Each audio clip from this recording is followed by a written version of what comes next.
Hi everyone, I'm Josh. Welcome back to my channel for today's wrap-up of my January TBR.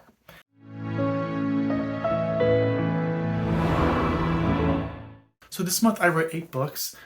Not nearly as many as in December, which I knew kind of was the case. I just wasn't feeling as motivated. I was also just busier with school starting back and everything. Now that my move has settled down, I have less time to read as usual, but 8 books is about 2 books a week as per usual. That said, several of them were novellas, so even then I think I read less than I generally do in a regular month, so not the best. I think part of that is that I felt kind of not the most excited about a lot of the books that I read, which is unfortunate. I have a vlog that I've made for this entire month dedicated to a themed Westworld reading vlog. But because I made that vlog, I won't be talking too much about the books in too much depth. I'll get like a general synopsis of what it's about and what I thought of it. But for the deep dives into what it's about, I'm going to say that for the vlog. And it's a special case because normally I try to get the vlog up before the wrap up. But this is a vlog that I'm probably going to hold on to until closer to when the show, the 4th season, gets released, which is coming out this year.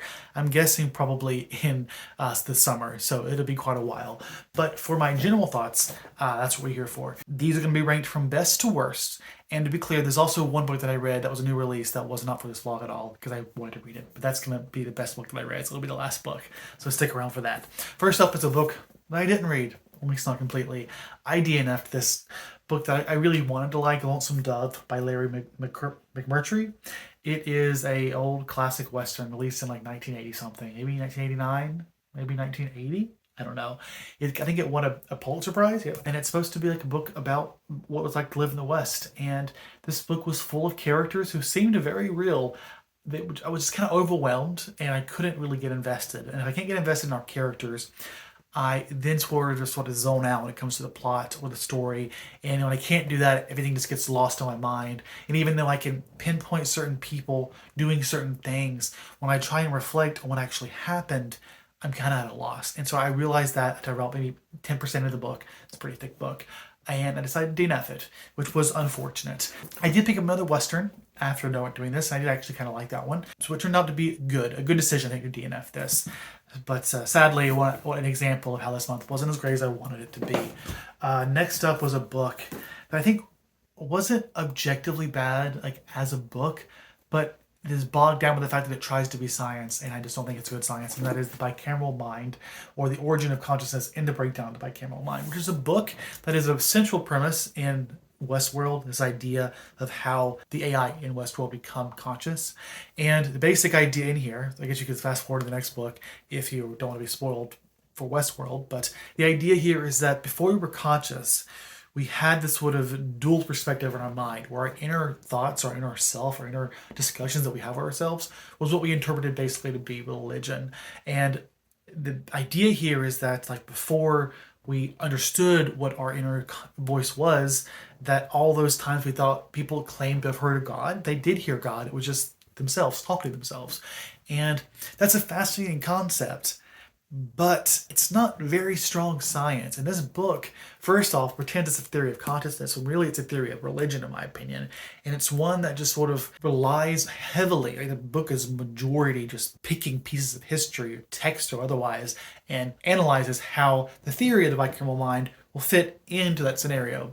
And it's just so cherry-picked and so focused on fitting it to history instead of trying to think about it from a scientific perspective. That is to say, I think this is a part of our history. So instead of just trying to pinpoint how this fits into my idea, let me think about what would disprove my idea. What can I think about in history that should sort of undermine my theory here and try and falsify it. That's the basic premise, obvious, of science, and that's just not here. And even then, like as a concept in the book, it's fascinating. And the idea of using, say, like Homer's Odyssey, and no one ever has that inner voice. There's a bigger debate to having that and like why that is. But even then, like that discussion, like the point he made, he just hit the same head on the nail of the coffin over and over and over again. But the point is just overdone, and I don't think very convincing. Fascinating for a fictional movie, but not a very good science book.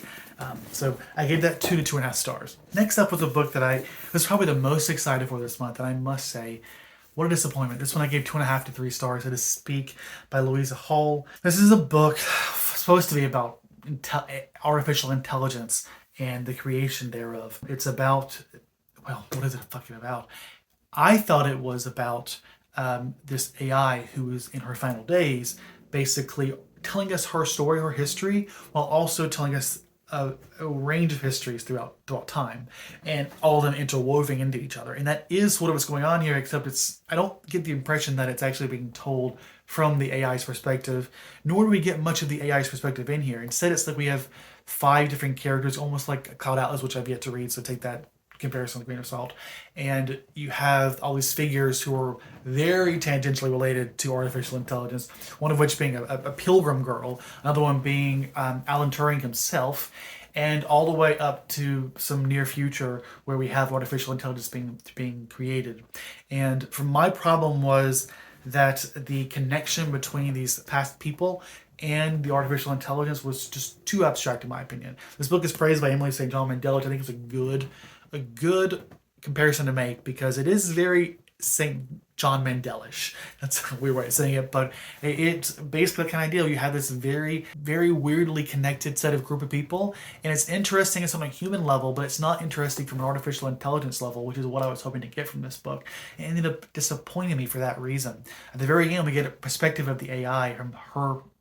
I say her because it seems to be presented as a feminine voice from their perspective, and I felt like that should have been used throughout the book. I think the book itself would have been better, or worked better for what it was trying to do, if that AI had been used to sort of like give their commentary throughout bits of the story, tying it all together more coherently, and it didn't do that.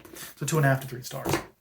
Next up is Brave New World. Long story short, fascinating concept in this dystopian world with a plot that just doesn't go anywhere. Like, it doesn't work. Like, the story starts off heavy in exposition to explain the world we're in, and then we have a very minor plot. Not even minor plot. It's a very random plot to take us through this world a bit more. And while I get the point is about the world itself, the world building, I think it's important to have a coherent plot through which you're telling us about this world, and that wasn't done very well. I can give this between 3 and 3.5 stars. Now, one of the basic premises here is that rather than say 1984, where it's about controlling information and erasing information about the past, this isn't about erasing information.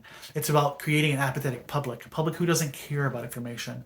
It's not about whether or not you have the truth. It's about you don't care what the truth is. It's just it doesn't matter. You're happy not knowing.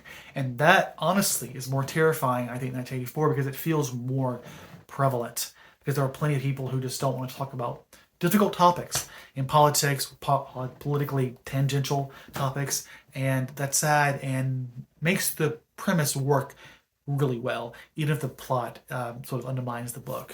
Now we're getting into 3 books that are between 3.5 and 4 stars, but all round up to 4 stars on Goodreads. And to be clear, I guess I've ranked them here respectively, but honestly, like, even now in the moment, I want to reorganize them. They're kind of close, to be honest. Okay, so first up is going to be I, Robot, which honestly was a solid book.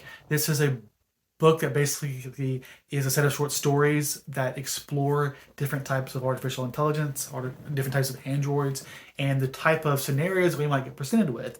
And of course, introduces us to Isaac Asimov's 3 basic rules, and I don't remember exactly what they were. There was the one, basically, you can't harm a human. And it explores those ideas in a very fascinating way. Isaac Asimov is a very fascinating author who always writes a very thought-provoking book. And this actually works really well for the Westworld concept. And it even is told more like a coherent story than his short stories, even though it was created as short stories, by basically making it a retrospective look on this one woman's life, or particularly her time in artificial intelligence, sometimes sidestepping her perspective, where she tells somebody else's perspective, which doesn't quite work in the setup of the novel. But the point is that she tells these stories that all sort of show us an evolution of the creation of artificial intelligence and androids, and the type of world it created during her time in this sort of field of creating androids. Individually, they were all really fascinating. As a whole, I don't think it worked very well, which is why I think I'm going to get 3.5 to 4 stars. It's like, I felt like I liked this story starting out. I felt really good about it. It's just in the end, I felt like it wasn't the most cohesive thing, but not necessarily like in a way that undermines the entire book. I definitely think this is worth reading. I think a lot of these are worth reading, quite frankly. Even Brave New World. I just don't think it's like the best thing ever. Next is a book that I think it is also considered to be the best thing ever, and a book that I thought I might consider to be the best thing ever when I first started reading it, but I sort of just started zoning out. But this is the one that I picked up, Blood Meridian by Cormac McCarthy, that I picked up after putting down the other Lonesome Dove, because I wanted to read a Western, and I was actually really disappointed because I was excited to explore the Western genre, which is something that's new to me. And this is one that I was actually liking a lot more. I love the narrator more. I love the tone and the underlying message here, which is one that the world is fucked. These are a bunch of characters who are horrible, monsters, and there's nothing redeeming about them. And it gives us a very, very dark look at the Old West. And I think it's one that is honestly one that is necessary to look at to face the realities of how dark our past and sometimes our present is and has been. I really like this book in the same way that I really liked The Road by Cormac McCarthy. But for some reason, as the story went on, and I'm not sure if it was the book itself, maybe it was too dense for me, or if it was my mindset. As we went on, like I said, I sort of started to detach from the story. And I don't know why that was. And so I couldn't say that it worked as well as I thought it was going to for that reason. But I do feel like, and I'm not entirely sure, I feel like the reason behind that is on a personal level more than the book itself. And it's one of those books I actually think I might end up loving upon a reread after I give myself a bit more time and put a bit more effort into trying to connect to it on a deeper level. And the next up is Do Androids Dream of Sleep, aka Blade Runner by Philip K. Dick. And this was one that I liked as much as the last two, basically. What am I trying to say here? It was more coherent, I think, than iRobot. But what was the problem? Oh my god. Like, first thing was like this. I think explored a lot of. It felt very Westworld.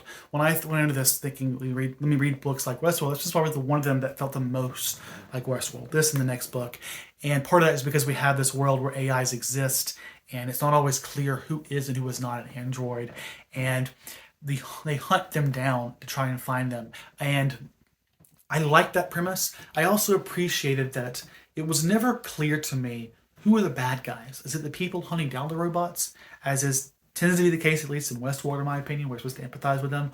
Or is it the robots themselves? Because there's something about them, like they lack emotion, it's constantly said. And there are times where that statement is, I think, proven true in the story. Nevertheless, like there are times where, while I worry about whether or not they really do fit in society, really should be allowed, overall, like I can't help but empathize with the androids and their right to live. But I really liked, whether it was intentional or not, I really liked the way in which the story made me wonder, who are the bad guys here? Are there any bad guys? And I haven't seen a movie yet, so I don't know if that will give a clearer picture. I have a feeling they're going to drive that home more strongly there. But that was something that felt ambiguous in a good way, and that's sort of what made it work better for me. A few flaws. We're not treated as poorly as an Asimov book, but they are sexualized and referred to by their looks most of the time. In fact, there's one point where the author Dick, sexually describes an android's body, and the wording he uses is to describe her body as adolescent, with like only one key indicator that shows that she's an adult. And it's that choice of words, that normalization of the sexualization of children, that just continues to be prominent in sci-fi literature, especially classics. Certain plot points felt like it was, oh yeah, I remember now. The story as it went on, felt like the writing sort of just got expedited, and as the story went on, I felt like it was similar to Game of Thrones, where the author wanted to get to a certain point, and they did whatever it took to get there. weren't really concerned about writing a good story, just connecting A and B. Remember now, there was a love story in here, and that was central to the book, like with a lot of sci-fi. And I didn't always think that those choices made by characters were very believable, and that sort of undermined it as well, sort of making it just a bad story in some places. Overall, like I said, there were positive traits about this despite their flaws. That's why I ended up giving it 3.5 to 4 stars. Now I'm to a book, it's actually a novella, but a book that I gave not 4.5 to 5 stars, but now I'm thinking maybe it's closer to 4 to 4.5. But this was actually a collection of Selling to Byzantium, I can say that now, by Robert Silverberg, which is one of several novellas in here. And unfortunately, the audiobook I had was only of that one novella, which is probably less than 100 pages. I didn't get a chance to use the ebook to listen or read the rest of these, so just that novella.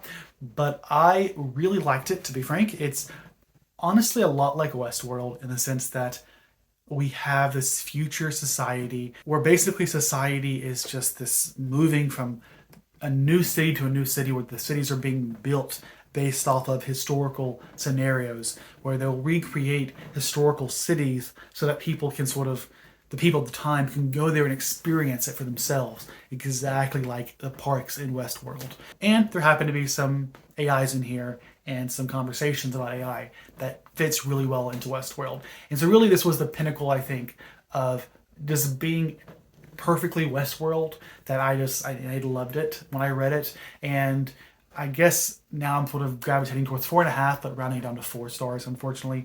I think it's partly because the thrill's not sticking with me, and the 5 stars should really stick to me. And then finally, a film that is a 5-star. It's going to be the 7th book in the Wayward Children series, that is right. Where the drowned gods go, where the drowned girls go, I don't remember. Here's the cover, obviously.